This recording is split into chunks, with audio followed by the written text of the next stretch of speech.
À présent, un nouvel exemple d'entraide en cette période de crise. Une trentaine d'étudiants en médecine sont venus prêter main forte au CHU de Toulouse, débordés, et au service de régulation du SAMU du département qui n'arrivait plus à répondre aux appels. Un soutien, vous allez le voir, très précieux. Reportage Julien Cressant et Jean-Vincent Fournis.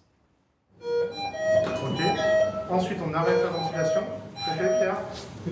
Dans ce service de réanimation, séance de révision pour l'ensemble du personnel. Intuber un patient placé en coma artificiel, cet anesthésiste le fait pourtant régulièrement. Mais face au coronavirus, il doit changer ses habitudes. Du fait de la contamination possible, on a besoin d'adapter de nouvelles stratégies d'habillage, mais aussi d'intubation avec de la distanciation. Durant ces sessions, des kinésithérapeutes, des internes et des infirmières sont aussi invités à s'entraîner.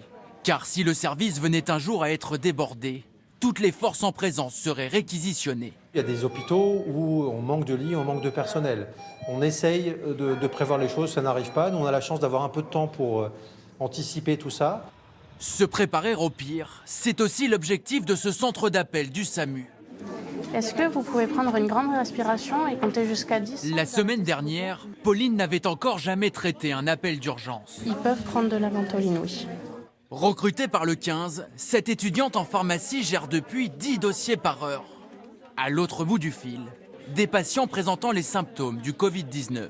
Du coup, mon rôle, c'est de vérifier qu'ils n'aient pas de signes aggravateurs, donc l'insuffisance respiratoire, l'insuffisance cardiaque. Mais on fait toujours passer par le médecin quand ça commence à devenir un peu plus grave.